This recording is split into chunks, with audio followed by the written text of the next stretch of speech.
Chapter 1711. Su Mungjin was busy dealing with the starlight raining down from above, so Long Tianwu and Yuan and Yui were essentially locked in a one-on-one battle. Even with Long Tianwu's immense powers, he was unable to dominate Yuan and Yui, and the two were evenly matched. Right at this moment, Nangong Yi unleashed his third soul skill, Extensive Dragon Journey, and his speed increased dramatically as he charged directly toward Xu Xiaoan, leaving a trail of afterimages in his wake. At the same time, his fourth soul ring lit up as he threw a fist forward, unleashing his wild dragon combat. This was an attack directed at the defense turret. In order to attack Xu Xiaoan, he would have to enter the range of the defense turret, and he was unleashing this attack as a prophylactic measure. A golden halo suddenly appeared ahead of Nangong Yi, and he didn't know what it was, but he still instantly changed directions, flying through the air in an arc before continuing to fly toward Xu Xiaoan. A loud boom rang out in the sky, and his wild dragon combat nullified a beam of light unleashed by the defense turret with unerring accuracy. Nangong Yi was extremely familiar with the power of the defense turret's attacks, so he was naturally able to nullify them with ease. Even though he was about to reach Xu Xiaoan, he was surprised to discover that the faint smile on her face remained completely unchanged, and a sense of apprehension welled up in his heart upon seeing this. Could it be that she had some way to oppose his attack? Right as this thought flashed through his mind, a star in the sky suddenly collapsed, immediately following which a beam of starlight descended from above while Xu Xiaoan's fifth soul ring lit up. Nangong Yi could naturally see that something was wrong, and he hurriedly raised his hands, unleashing a dragon-shaped burst of energy to try and oppose this beam of starlight. However, this beam of starlight was different from the previous ones in that it was causing the surrounding space to completely warp. As a result, his attack was instantly dispelled, and the beam of starlight fell upon him. In the next instant, his entire body stiffened, and he was plunged into a world of complete darkness. There was no light, no energy elements, and not even a single molecule of air. It was as if he had been thrust into a vacuum. A sense of horror and panic welled up in his heart, and he had no idea what situation he was currently in. He then felt his soul power begin to rapidly seep away, as if it were being devoured by the dark world around him. In the eyes of all of the bystanders, they saw a beam of starlight fall from the heavens, following which Nangong Yi vanished without a trace. Mozahong was just about to try and exert control upon Xu Xiaoan again when he witnessed Nangong Yi disappearing into thin air. He then saw Xu Xiaoan aim her staff in his direction with a wide smile on her face, and the hairs on the back of his neck stood up on end as he reflexively looked upward, only to find that there was no starlight descending toward him. It was also right at this moment that a figure suddenly appeared in front of him, and he instantly unleashed a palm strike forward with all his might. Boom!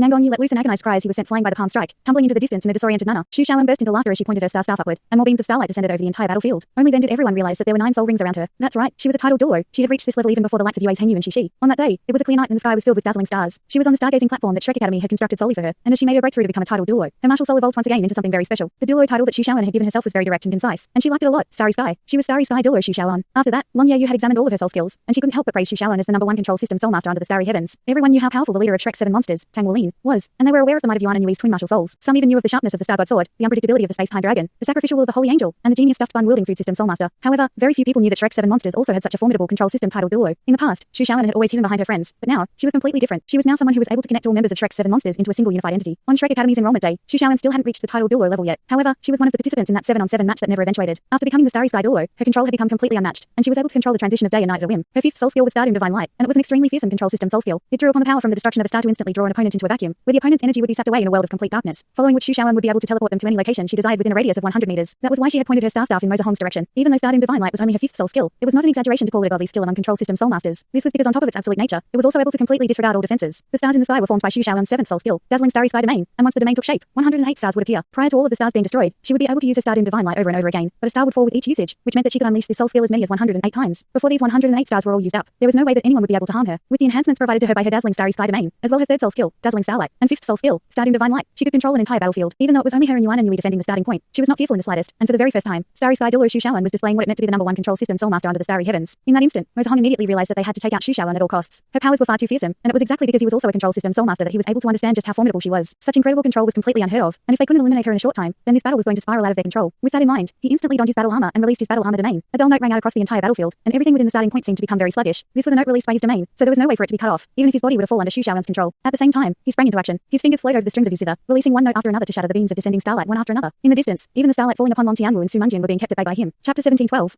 He had to create an opportunity for Long Tianwu and Su Mungjin to defeat either Yuan and Yui or Xu Xiaoan as soon as possible. At this point, Nangong Yi had risen to his feet, and he had already made sense of what had just happened as he charged towards Xu Xiaoan again without any hesitation. On this occasion, he had also donned his suit of battle armor, and he sped up even further, approaching Xu Xiaoan like lightning. The defense turret unleashed another attack toward Nangong Yi in a dutiful manner, and under Mozahong's control, Xu Xiaoan seemed to have been somewhat affected, causing her to raise her staff half a beat too slow. Nangong Yi was ecstatic to see this. Control system soul masters with exceptional control were generally extremely frail, so once his attack landed, Xu Xiaoan would be eliminated for sure. A panicked look had also appeared on Xu Xiaoan's face, and that encouraged Nangong Yi even further. Xu Xiaoan then shook her own head as a resigned look appeared on her face. Was she accepting her defeat? As soon as this thought occurred to Nangong Yi, his expression immediately stiffened as Xu Xiaoan rushed back in a wraith-like manner, instantly opening up some distance between them. This was the Tang Sect ability, Ghost Shadow Perplexing Track. Xu Xiaoan was wearing the same smile from before, but in the eyes of Nangong Yi, this smile was filled with mockery. Immediately thereafter, a beam of light fell from the sky, but its target wasn't Nangong Yi, nor Mozahong. Instead, it was targeting the other side. In the instant that Mozahong had sprung into action, Long Tianwu and Su Mungjin had done the same. They didn't need to oppose the starlight anymore, so the two of them were able to unleash their soul fusion skill as they directed their swords forward while dazzling blue and yellow light began to fuse with one another. In that instant, it was as if they had transcended beyond this world, and their soul power was resonating in a peculiar manner. Scintillating light erupted out of Long Tianwu's body as he donned his 3-word battle armor, and he instantly reached his peak condition. The projection of a monic surfaced behind him, and it was giving off a peerless aura of regal might. This aura was fusing into Long Tianwu's body, and a beam of bright blue light erupted reflected into the heavens from his forehead, forming a clear sky over his head. At the same time, Su Munjin was like a celestial maiden with yellow light illuminating her entire body, and she had also donned her suit of three-word battle armor. A projection of an ethereal woman in a long palatial dress appeared behind her, and in that instant, the auras of Long Tianwu and Su Munjin combined as one as the two projections held hands with one another. Everything in the surrounding area began to warp, and their combined aura instantly reached a fearsome peak as their two swords fused together to form a giant bluish golden sword that was radiating dazzling light. This was their soul fusion skill, Tianwu Munjin Divine Imperial Sword. With their extensive battle experience, they could sense that their opponents were on the verge of turning the tables, so they instantly unleashed their soul fusion skill with the aim of taking down Yuan and Yui in one fell swoop. Regardless of how formidable Xu Xiaowen's control was, she was still only a control system soulmaster, and it would be far easier to deal with her on her own. In the face of the Tianwu Munjin Divine Imperial Sword, even the likes of Chen Zhenji and Guan Yue had to take evasive measures. One piece of battle armor after another began to appear over Yuan and Yui's body. Xu Lizzie was the only member of Shrek's 7 monsters who had a complete suit of 4-word battle armor, but Yuan and Yui was also very close, missing only her leg armor to complete the set. However, ultimately, the suit of 4-word battle armor was still incomplete. Would it be enough for her to withstand this fearsome soul fusion skill? The answer seemed to be obvious. However, right at this moment, another star in the sky collapsed and descended from above as a beam of light. At this point, the giant bluish golden sword had already reached Yuan and Yui, and even with her pieces of 4-word battle armor released, she still felt as if her blood were congealing in her veins. At this moment, Sima Jinkai finally arrived, but he had only just entered the starting point and could only look on as the Tianwu Munjin Divine Imperial Sword advanced toward Yuan and Yui. The teleportation ability of the battle god arena was constantly on standby, and it would remove Yuan and Yui from the plane as soon as it determined that she would be unable to handle the attack. However, right at this moment, the beam of starlight descended onto Long Tianwu and Su Munjin, whose bodies had already fused as one and formed a projection. With unerring accuracy, the bluish golden light suddenly transitioned into a pure golden color, and Su Munjin emerged within the projection with a dumbstruck expression. Yuan and Yui obviously wasn't going to let such an opportunity slip, and her battle armor seemed to have sprung to life as she reached out with one hand. Tighten grip. The divine sword was caught within her grasp amid a loud clang, and she was able to resist its sharp blade with her 4-word battle armor. Su Mengjang felt as if her sword had been caught within an unbreakable clamp. Currently, she was still below the hyper Douluo level, so there was no way she could match Yuan and Yui in a one-on-one battle. Yuan and Yui's enormous body then came crashing toward her like a wrecking ball, and Su Munjin's heart jolted as she released her divine sword. In this situation, she had no choice but to temporarily release her martial soul and allow it to dissipate into thin air. At the same time, she rapidly retreated, but Yuan and Yui wasn't about to let her get away. A series of air current vortexes began to revolve around her body at high speed, and it was as if she had transformed into a giant vortex herself, releasing immense suction force that caused Su Munjin to stumble in her retreat. Immediately thereafter, Yuan and Yui suddenly froze on the spot, and the entire starting point fell dark as a burst of incredibly fearsome pressure descended from the sky. In the instant that the pressure appeared, Yuan and Yui's body vanished, and everyone looked up to see a gigantic hand crashing down from above directly towards Su Munjin. This was Yuan and Yui's Ninth Titan Giant Ape Soul skill, Heaven Obscuring Hand. This was her most powerful attack, and it was also one that she had never used in battle before. At this moment, both Su Munjin and Mozahong were within the scope of her Heaven Obscuring Hand. With the enhancements provided by her 4-word battle armor, this was an extremely fearsome attack, and the entire starting point seemed to be caving in under its pressure. This was what extreme strength looked like. Xu Xiaowen had forcibly cut off the Tianwu Munjin Divine Imperial Sword with her Stardom Divine Light, then teleported Long Tianwu away. Immediately thereafter, a beam of starlight suddenly rose up from her body, and it was also at this moment that Nangong Yu's infuriated attack arrived. However, for some reason, in the instant that Nangong Yu's soul skill struck Xu Xiaowen's body, it was reflected back toward him. This was her second soul skill, Starlight Reciprocation. Chapter 17:13. All of a sudden, a serious look appeared on Xu Xiaowen's face as she pointed her star staff in a certain direction, teleporting Long Tianwu out of thin air to crash directly into Nangong Yu. Both of them were prepared on this occasion, so neither of them attacked one another, but they were still thrown into some disarray. As soon as Long Tianwu emerged, he immediately sensed the perilous situation that his wife was in, and he instantly turned to save her without any hesitation. Meanwhile, Xu Xiaowen required a cooldown period before she could detonate another star to unleash her Stardom Divine Light again, so she was unable to unleash it in quick succession. However, as the number 1 control system soulmaster under the starry heavens, her abilities certainly weren't just limited to Stardom Divine Light. Her 6th soul ring lit up, and a light barrier that was glowing with dazzling starlight appeared before Long Tianwu and Nangong Yu, stopping the former cold in his tracks. In a fit of urgency, Long Tianwu unleashed his 8th soul skill with all his might, slashing his sword through the air, but the light barrier only swayed slightly and managed to withstand his attack. This was Xu Xiaowen's 6th soul skill, Absolute Star Barrier. The barrier could only stand for 3 seconds, but its defense was absolute, and 3 seconds was already enough for many things to happen. The Heaven Obscuring Hand descended from the sky, and Su Munjin could only resist to the best of her abilities, while Long Tianwu could only look on as his wife was subject to such a devastating attack. None of the battle gods knew what to do in this situation, and it was already too late to stop this. Su Munjin summoned her divine sword again, only for it to be destroyed, and she was teleported out of the battle god arena amid a flash of light, thus ending her participation in this battle. Long Tianwu and Nangong Yu turned toward Xu Xiaowen in unison, but Xu Xiaowen merely faced them with an innocent expression while the giant saber-wielding Sima Jinkai descended in front of her with a menacing look in his eyes. Her 4th soul ring lit up, and a chain that was formed by starlight connected Sima Jinkai, Yuan and Yui, and herself. This was her 4th soul skill, Starlight Shackles, which allowed them to share the damage they sustained. Mozahong opened his mouth, but he didn't know what to say as a sense of frustration and indignation welled up in his heart. Throughout this entire process, he was left feeling rather disoriented. It felt like they hadn't even unleashed anywhere near their full power before one of them had been eliminated, and to add further insult to injury, it had been a 4-on-2 battle. Now, the situation had transitioned into a 3-on-3 battle, and the ship had well and truly sailed. Most importantly, their most powerful soul fusion skill couldn't be used anymore. How had things become like this? The soul fusion skill had been forcibly broken by Xu Xiaowen, and Mozahong was in absolute awe of her incredible control. Xu Xiaowen was standing behind Sima Jinkai with a wide smile, but unbeknownst to everyone, the palm of her staff-wielding hand was sweating profusely. This was her first time facing such powerful opponents as the absolute backbone of her side. She had faced powerful enemies in the past, but on all of those occasions, Tang Wulin had been present to lead the way, so she knew what she had to do and only had to follow his instructions. However, during this battle, it was only her and Yuan and Yui, and they were facing 4 powerful enemies, 2 of whom had a limit Douluo level soul fusion skill. On the surface, it seemed that she had wielded her staff smoothly like a conductor's baton, controlling the entire battlefield with ease, but in reality, she had been extremely painstaking and meticulous in all of her actions, not daring to sink into any degree of complacency. However, it was only in battles like this where her latent potential could be fully stimulated, and it was an invaluable experience. A faint smile appeared on her face, and she was finally able to catch her breath now that Sima Jinkai had arrived. Meanwhile, Yuan and Yui was already springing in their direction to reunite with them. This was now a 3-on-3 battle, and their defense turret was still standing, so there was virtually no way for them to lose. A hint of light flashed within Xu Xiaowen's eyes, and her 8th soul ring began to glow, and the stars in the sky reacted, converging toward a certain direction to amplify their radiance. Meanwhile, Xu Xiaowen stood still on the spot like a statue, but her aura was elevating at a rapid rate. Even the rank 98 Long Tianwu could sense enormous pressure from her. He didn't know what she was doing, but it was clear that what she was about to do next was definitely going to be far more terrifying than anything she had previously done during this battle. She was already this formidable even without charging power. Just how fearsome was this 8th soul skill of hers going to be? At this moment, the thought of Guan Yue sprang into the minds of all 3 battle gods in unison. Their only hope of winning this battle was for Guan Yue to take care of Tang Wulin and arrive on the scene. Right at this moment, 2 figures shot forth from the distance like a pair of shooting stars before descending in front of everyone. Xiaowen, you can stop now, Tang Wulin said. The duo was comprised of none other than Tang Wulin and Guan Yue, but both of them were looking rather disheveled with many damaged areas on their suits of battle armor. That's right, even Guan Yue's 4-word battle armor had sustained some damage. Tang Wulin's face was very pale, and his exhaustion was apparent. This was now 4-on-4 before battle. Xu Shaoan instantly stopped charging power and linked up Tang Wuling with everyone else with a starlight shackle. However, Tang Wuling waved a hand before turning to Guan Yue. Senior Guan Yue, it seems that our two sides are evenly matched in this battle. So why don't we stop here? Guan Yue nodded in response before turning to the battle gods. In order to prevent potential casualties, this battle will conclude now. He raised a hand with a certain device in his grasp as he spoke, and beams of light descended upon everyone from the heavens, teleporting both sides out of the battle god arena. In the next instant, everyone returned to the battle god hall, only to be greeted by complete silence and a rather awkward atmosphere. However, the Shrek Academy camp then quickly returned to their senses, and Yue's Hengyu rushed over to Xu Shaoan before embracing her and spinning her through the air. That was amazing, honey.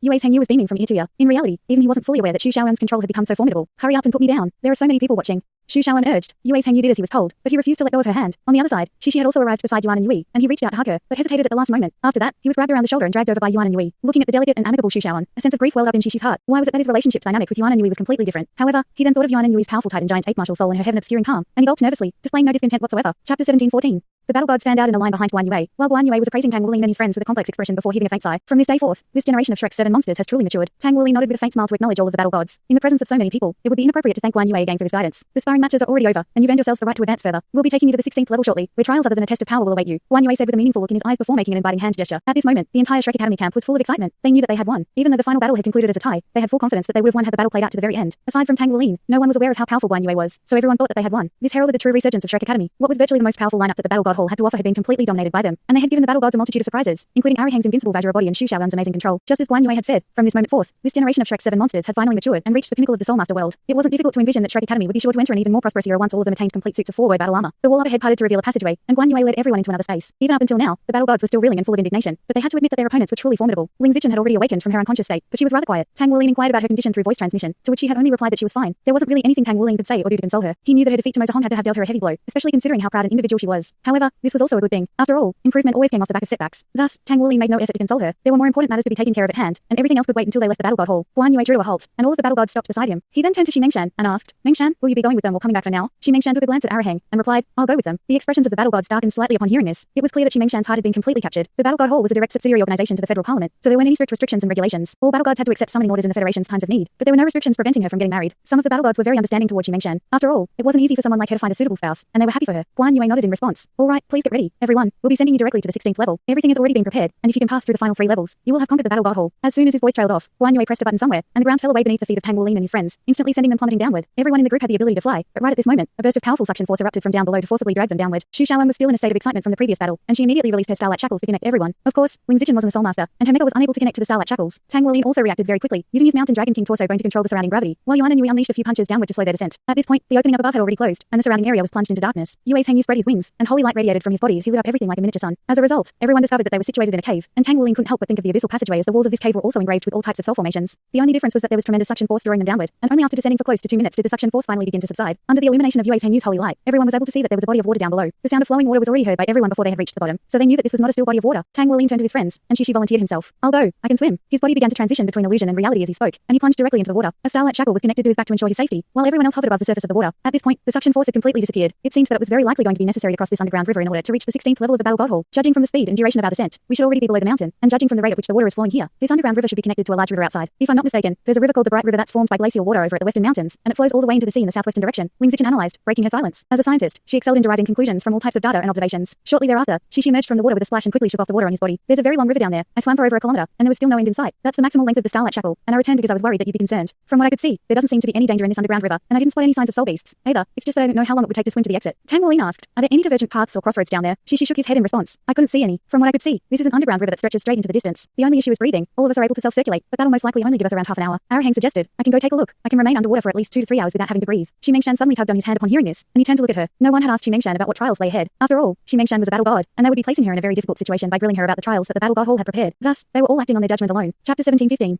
Arihang aimed an inquisitive glance at Xi Mengshan, and after a brief moment of hesitation, she said, the final 3 levels aren't guarded by battle gods, but I must warn you that they hold the sternest trials the battle god hall has to offer. As a battle god, I can't tell you what they are, and according to the rules of the battle god hall, this is as far as I can accompany all of you. Everyone's hearts jolted slightly upon hearing this. It seemed that Xi Mengshan hadn't said anything, but in reality, she was warning them that there were significant perils awaiting them in this underground river. She had already witnessed everyone's powers, yet she was still extending these words of caution, which meant that the perils lurking in the water posed a serious threat to everyone's safety. Arihang had already said that he could remain underwater for at least 2 to 3 hours, yet she was still giving them this warning, and this indicated that the danger didn't stem from the duration that they would have to be underwater for. She hadn't expressly declared what the danger was, but it was clear that she was very apprehensive. Tang Wuling nodded in response. All right, then please wait for us here. We'll We'll go into the water together. Senior disciple brother, you bring up the rear, and I'll lead from the front. Everyone else will be between us with Xiaoan at the very center. Xi Mengshan was very surprised to hear this. In her eyes, Tang Wuling wasn't a rash individual, so why was he proceeding with such a plan despite her warning? An urgent look appeared on her face, and she wanted to say something further, but refrained from doing so in the end. She had actually already violated the rules by accompanying everyone here, and she wouldn't have been able to do this had it not been for Guan Yue's approval. So of course she couldn't leak more of the Battle God Hall secrets. Arahang smiled as he laid a reassuring hand onto her shoulder. Don't worry, Wuling isn't the type to do something rash. You've only seen the tip of the iceberg in terms of what he's capable of. Let's go, junior disciple brother. Tang Wuling gave Xi Mengshan a parting nod, then leapt into the river. Right as he entered the water, Xi Mengshan was greeted by a peculiar sight. The water in the river had parted on its own to open up a passageway for him, and he descended in a stable manner after performing a somersault. The underground river was very deep, reaching over 10 meters in depth even at the entrance. But once he entered the river, it seemed as if all of the water had disappeared. How had he achieved this? He clearly wasn't using any soul power or soul tools. Everyone strode forward one after another and followed Tang Wuling into the underground river. Yuan and Yui and Yue Zhengyu followed along on either side of Tang Wuling, creating a triangular spearhead comprised of 3 assault system soulmasters. Behind them was Xu Xiaoan, Ling Zichen, and Xi with Xu Xiaoan at the center, while Sima Jinkai and Arahang brought up the rear. Thus, the 8 of them quickly advanced in a 3-3-2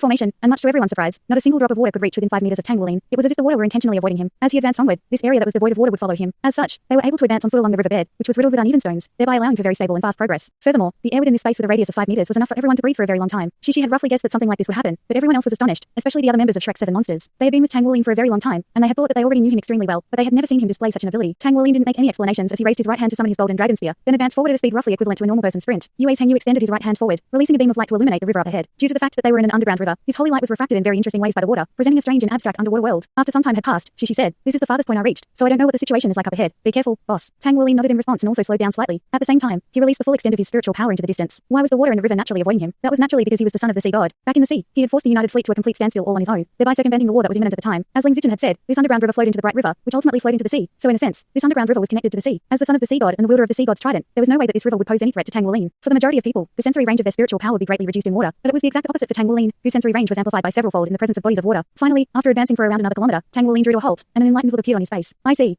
Did you discover something? Yuan and Yui asked. Tang Wuling smiled, and replied, I know what the trial of the 16th level is now. You won't be able to sense it yet, but the river has already begun to exert suction force upon us. Due to the fact that we're in the river, we could easily be misled into thinking that this was just the natural current of the river. Even for a tidal Douluo, getting to this point would be quite taxing, so they would be in a hurry to advance onward. However, if they continue to follow the current forward, they would soon encounter some severe trouble. As we keep going, the current of the river will become faster and faster, and around 2 kilometers away is a giant crater. I don't know how that crater was formed, but I'm guessing it's most likely the mouth of an underground spring. The current there is extremely rapid, and a massive vortex has formed there, and it'll be very difficult to escape once someone gets swept up in the vortex. On top of that, during the struggle, one would have to expend a large amount of their oxygen reserves, and that's where the problem lies. I don't know how the Battle God Hall can save someone in that situation, but the Begonia Douluo is right in that this really is a very perilous place. Everyone drew a sharp breath upon hearing this. Regardless of how powerful an individual was, they couldn't contend with nature so long as they hadn't attained godhood. In an underwater world where breathing was impossible, how could someone break out of such a mighty vortex, especially after expending a significant amount of energy and oxygen to get to the vortex in the first place? In order to pass this trial, one would most likely require some special abilities, as well as the premonition that something was wrong well in advance. However, spiritual power was severely limited underwater, so it was extremely difficult to detect the dangers that awaited one up ahead. Arahang's eyes narrowed slightly as he mused. If the 8 of us had charged into this completely blind, I'm not sure even half of us would have been able to make it to the other side. Chapter 17:16. In the face of a trial like this, assault system soulmasters had the highest chance of passing. Tang Wuling and Arahang definitely wouldn't have any issues, and Sima Jinkai and Yuan and Yui would most likely succeed as well. However, there was no way that Xu Xiaoan would be able to pass the trial without assistance, as the downside of her exceptional control abilities was that her combat prowess was very mediocre. So what do we do now?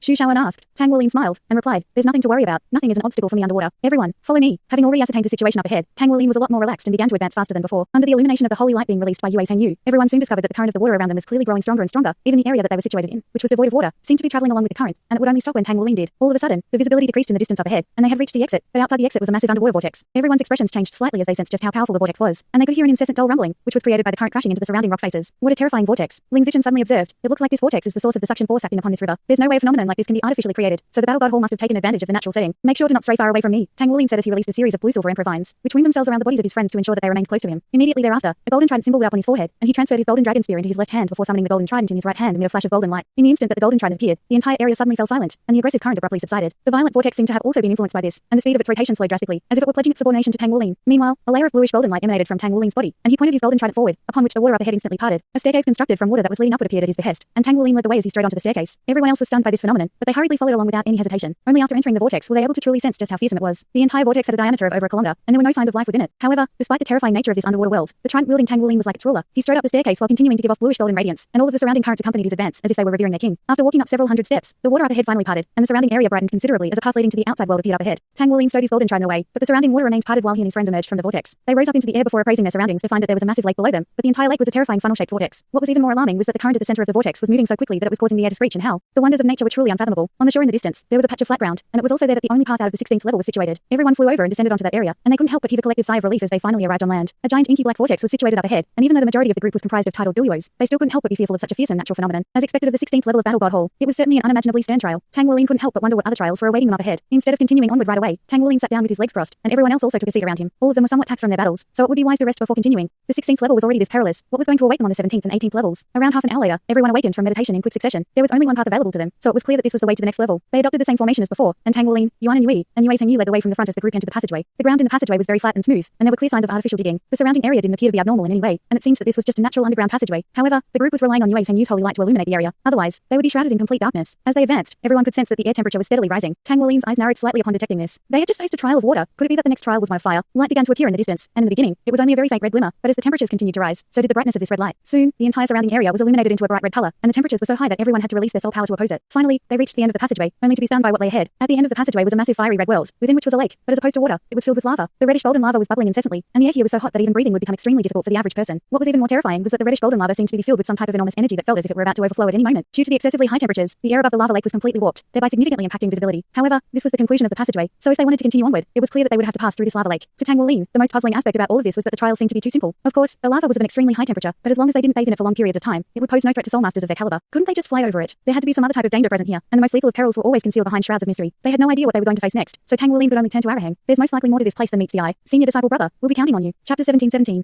Arahang chuckled. That's not an issue. I'll go in first and take a dip. His skin turned a golden color as he spoke, and he sprang forward, rising up into the air above the lava lake. Meanwhile, purplish golden light flashed within Tang Wuling's eyes as he activated his purple demon eyes, keeping his gaze firmly fixed on Arahang in case he required any assistance. With Arahang's invincible Vajra body, it was very difficult for the lava to harm him, so he would be the perfect scout. Everyone else gathered behind Tang Wuling and continued to release their soul power to keep the heat at bay. Arahang hovered above the lava lake, then cast his gaze toward the distance. Everything around him was of a reddish golden color, and visibility was very low due to the warping air. Despite his rough exterior, Arahang actually had great attention to detail, and as he flew over the lake, he was observing the surrounding terrain and committing everything to memory. Flying over this lava lake naturally had to be done so very carefully. If someone like Shu Shaoan were to fall into the lake, they would most likely be instantly incinerated into nothingness, so he had to assess the area for the sake of his friend's safety. Right at this moment, the lava lake churned violently, and a deafening roar rang out as a ball of lava with a diameter in excess of 5 meters shot forth toward Arahang. Arahang harumphed coldly as he unleashed a punch in retaliation. With his current powers and abilities, there was no attack that could draw a panicked reaction from him. The ball of lava exploded, but didn't completely shatter. Instead, a figure shot out of it like lightning, instantly reaching Arahang before giving him a massive hug. That's right, it was giving him a hug. This was a humanoid creature that was around 3 meters tall, and it had been previously hidden within the ball of lava. It was somehow able to use the force of the ball of lava's explosion to instantly reach Arahang, and it was using its own high temperature as a weapon. Arahang was rather startled by this. The creature was extremely fast, to the extent that he was unable to immediately react. But as soon as he was caught in the creature's embrace, he smiled as he returned its embrace, and the creature was instantly destroyed by his incredible strength, disintegrating into specks of fire. However, the specks of fire then converged and formed the creature again not far away, and only then was everyone able to catch a clear glimpse of it. The creature's entire body was of a fiery red color, while its eyes were comprised of 2 balls of golden flames, presenting quite a peculiar sight to behold. This was clearly a creature that possessed extremely pure fire elements. It could be seen that following its embrace, a few marks had been left on even Arahang's invincible Vajra body. Judging from that, its embrace would have most likely been too much to handle for the average titled Douluo. Right at this moment, more balls of lava rose up from the lake before exploding in midair to reveal more creatures. However, on this occasion, there were animalistic creatures in addition to the humanoid ones, such as wolves and lions, but the majority of them were still of the humanoid form. Among them was a humanoid fiery giant that was over 7 meters tall and giving off an extremely formidable aura. Judging from its aura alone, it seemed to be close to the limit Douluo level. Tang Wuling was quite stunned to see this. The Battle God Hall really was hiding a lot of astonishing secrets. It was certainly not going to be an easy task to take on so many of these creatures, particularly considering the fact that they seemed to possess instantaneous regeneration abilities. Curiously enough, these creatures clearly possessed auras that were different from soul beasts. With so many of them guarding the 17th level, it was not going to be easy to pass this trial. Tang Wuling tightened his grip around his golden dragon spear, then made a hand signal toward Shu Shaoan. In this environment that was extremely abundant in fire elements, these creatures were virtually unkillable, so Tang Wuling and the others would have to force their way through as quickly as possible. Right at this moment, the fiery giant suddenly said, "Please wait." Tang Wuling's heart stirred slightly upon hearing this. How was this creature able to communicate in a human language? Could they be somehow related to the human race? The fiery giant turned toward Tang Wuling and extended a slight bow as a gesture of respect. If it weren't for its fiery red body and bright golden eyes, it really did seem like a human. My apologies for encroaching upon your territory, but if we want to continue to advance in the Battle God Hall, it seems that this is the only path we can take. We only wish to pass through this area, and we bear no ill will, Tang Wuling said while remaining on high alert in case of surprise attacks. The fiery giant replied, "We also bear no ill will. It's just that I sensed the aura of a god just now, so I came out to have a look. May I ask if there is a god among you?" The aura of a god.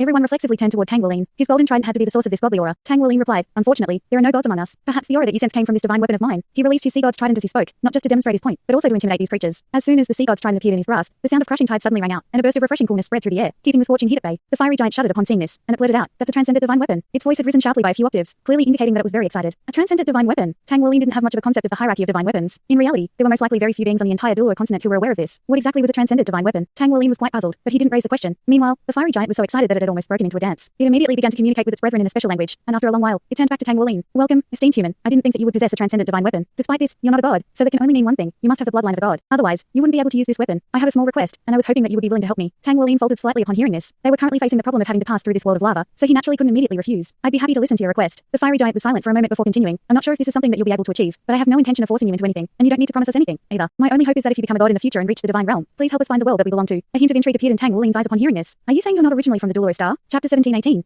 The fiery giant nodded in response. That's right, we don't belong in this world, so we can only stay in this place. We really miss our home and wish to return there, so we implore you to help us. Arahang interjected. Can you elaborate a bit more? How are we supposed to help you when we know nothing about your current situation? The fiery giant replied. Of course, I'll explain right away. I'm just too excited, so I'm stumbling over my own words. This is the first time that I've sensed the aura of a transcendent divine weapon after coming to this world, and it's our first glimmer of hope, so I'm very excited. The fiery giant was stumbling over its words again as it professed its excitement over and over again. Tang Wuli made a calming hand gesture to Arahang, and the fiery giant finally composed itself as it explained. We come from another world, and we were living happily there, but we ended up in this world due to a major disaster. Another world? Is it also a major plane? Tang Wulin asked. The fiery giant replied in a proud manner, of course, and it's even more powerful than this world. The world we came from is known as the Falan world, and we are the Dawn Fire race. My name is Huotian, and I'm one of the current leaders of the Dawn Fire race. There are several chieftains who are more powerful than myself in our race, and we came from the goblin continent of the Falan world. Please don't be offended by this. I overrun the goblin continent, the rulers of the goblins and the gremlins. There are also humans there, but the human race is merely a subsidiary to the goblins and gremlins. Tang Wulin was very intrigued to hear about this alternate world that also had a human settlement. Instead of raising any questions, he patiently listened to Huotian's story. Huotian continued, our Dawn Fire race resides in the Crimson Lava Sea, which is not far away from the goblin continent. We are a warrior race, and all of our brethren are born with immense combat prowess. We can't stray far away from areas where lava is prevalent, but in such areas, we're virtually unkillable. As such, even the goblins and gremlins are unable to subdue us, and we coexist and trade with one another as equals. Aside from the mysterious purple gold race, our Dawn Fire race is not inferior to any other race in the entire Falan world. Huotian's voice was filled with pride toward its own race as it spoke. One day, our chieftain was invited by the ruler of the goblin race to discuss something, and he was away for a very long time. Following his return, we were informed that the powerful beings among the goblins and gremlins had ascertained through stargazing that a major disaster was about to befall our Falan world, and that this disaster could destroy the entire world. As such, we had to unify all of the power in our world to withstand this disaster. An alliance was formed between our Dawn Fire race and the goblins and gremlins, as well as the sea dragon race of the boundless blue sea, the sea giant race, and the other major races. Together, we sought out the mysterious purple gold race and the green race of the green sea of life. Our plan was to create a set of divine tools that would keep the imminent disaster at bay. Did you succeed? Xu Shaoan asked. Huotian replied, we did. We gathered almost all of the resources in the entire Falan world to create the divine tools, which were the 7 divine Falan beads. The beads were controlled by the most powerful beings of the major races, who were going to face the disaster together. The goblins and gremlins correctly predicted the disaster, but they failed to envision just how severe it was going to be. I heard from our chieftain that a burst of space-time turbulence had swept a small planet toward our world. After that, our chieftain set off with the powerful beings of the other races. Huotian fell silent at this point in the story, and all of the other Dawn Fire beings present seemed to be filled with grief. It was apparent that their attempt to circumvent the disaster hadn't been a successful one. Tang Wulin's heart jolted slightly upon hearing the term space-time turbulence. He clearly recalled that his father had told him that the divine realm of the Douluo continent had been swept away by space-time turbulence. Space-time turbulence had separated him far from his family, but it appeared that the divine realm wasn't the only thing that had been impacted.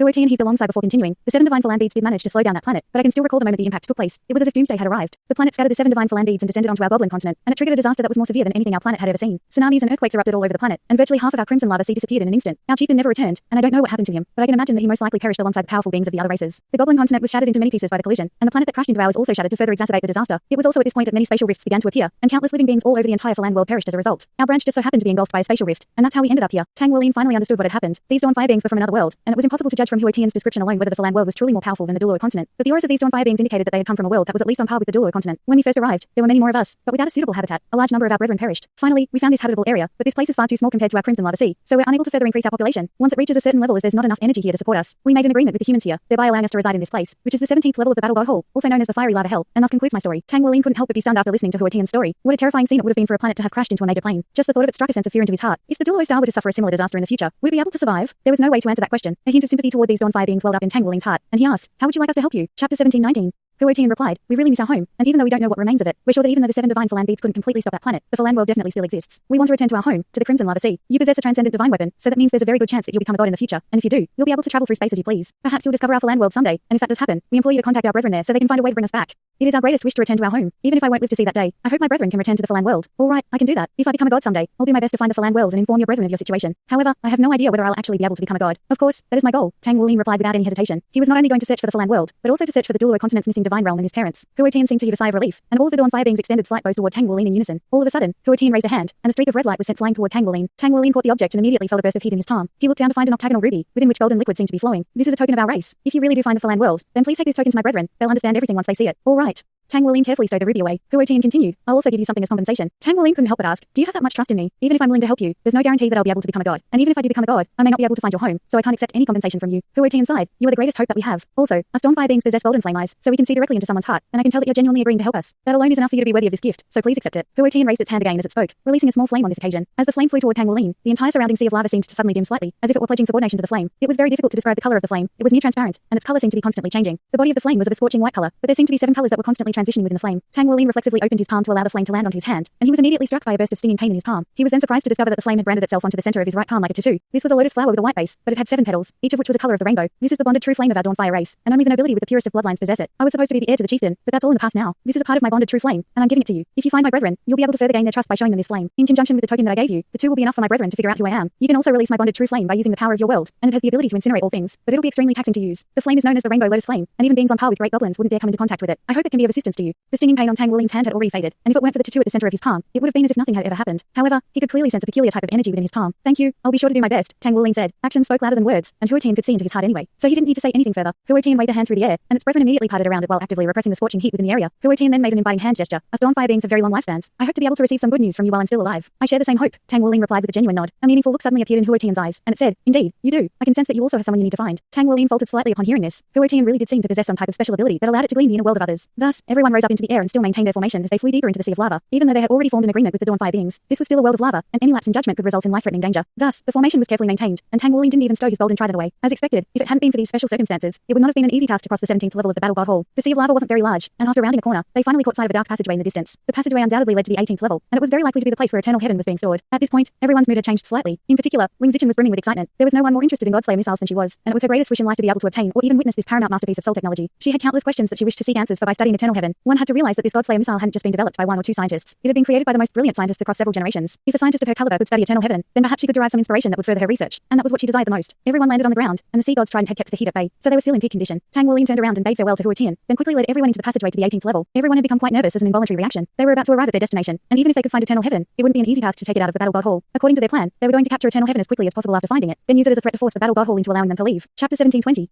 This was undoubtedly a very risky operation, and a single misstep could result in complete failure. As such, it was extremely important to find opportunities. After advancing for several hundred meters, the air temperature began to fall, and the passageway also began to slope downward. Everyone was on high alert and was raring to go. The 16th and 17th levels had shown them just how difficult the trials on the final few levels of the Battle God Hall, and the trial on the 18th level was definitely going to be the most arduous one. Tang Wulin gradually began to pick up the pace as he released his spiritual power to monitor his surroundings. His golden trident remained in his grasp, and it was his biggest trump card. He had dared to venture this far into the Battle God Hall with everyone for a very important reason, which was that his connection with the Tree of Life would allow them to teleport back to Shrek Academy. Of course, that was only going to be a desperate last resort as teleporting so many people at once would be extremely taxing to the Tree of Life. After passing the first trials, the golden trident had begun to develop a certain level of connection with him, and even deep under the ground, he was confident that he would be able to connect his spiritual or a Tree of Life from afar using this transcendent divine weapon. Finally, the ground up ahead began to flatten out, and it seemed that there would be a smooth journey ahead. But Tang Wulin slowed down significantly here. Everyone in the group could sense a cluster of powerful auras up ahead, and some of those auras were rather familiar. A grim look appeared in Tang Wulin's eyes as he cautioned, "Be on your guard, everyone." Having already reached this point, retreat was no longer an option, so they could only continue onward. Finally, the horizon up ahead broadened, and a massive cave appeared within their field of view. The cave was massive with a height in excess of 100 meters and an area of over 10,000 square meters, just like a giant sports stadium. It was truly a miraculous sight to see such a gigantic cave deep in the belly of this mountain. Around the cave was a flowing spring, and there were many stalagmites hanging up above, presenting a wondrous sight to behold. However, Tang Wulin had no interest in appreciating this scenic location. There was a group of people standing inside this giant natural plaza, and the expressions of everyone in Tang Wulin's group had darkened significantly at the sight of them. Even the happy-go-lucky Arahang had put on a grim expression. The group awaiting Tang Wulin and his friends wasn't a very large one, but that didn't mean that they were any less formidable. Kaiyangi Dongfang was appraising Tang Wulin with a confident smile, and there was undisguised disdain in everyone's eyes at the sight of him. Beside Kaiyangi Dongfang were around a dozen powerful beings, most of whom Tang Wulin had seen in the past, including a few of the participants in the match held between Shrek Academy and Spirit Academy on enrollment day. Even Kaiyangi Dongfang's father, Kaiyangi Daiting, was present. He was the former chairman of the Spirit Pagoda and a quasi-god. Such a formidable lineup was already more fearsome than the one assembled by the Battle God Hall. The entire group was comprised of powerful beings from the Spirit Pagoda, and there was not a single battle god among them. After a brief pause, Tang Wulin began to make his way toward Kaiyangi Dongfang, and his friends naturally followed along behind him. Kaiyangi Dongfang was appraising Tang Wulin with an expression that seemed to be genuinely impressed, and he even began to applaud Tang Wulin as he approached. "Sect Master, you force me to look at you through brand new eyes every time I see you. Even to me, your rate of progress is astounding, as expected of the best that Shrek Academy has to offer. Looking back throughout history, Shrek Academy has always produced exceptional prodigies in times of great unrest, and this generation is no exception. The past Atlas Douluo was a brilliant star who was the undisputed most powerful being in the world. He perished along with the entirety of Shrek City, but you've risen up to take his place. I must admit that this generation of Shrek's 7 monsters is truly deserving of its title. You're even more powerful than the previous generation. You've already achieved so much at such a young age. I'm sure that given enough time, more than half of you will become limit Douluos. However, if that were to happen, how would Spirit Pagoda be able to continue to survive?" Kaiyangi Dongfang paused here as he heaved a full-on sigh. "If I had a choice, I really wouldn't want to oppose prodigies like you. Shrek Academy is immensely fortunate to have you as its students. If only you were members of our Spirit Pagoda, I would have been able to retire long ago to pursue my ultimate goal. Did you plan all of this just so you can gloat to us, Chairman Kaiyangi?"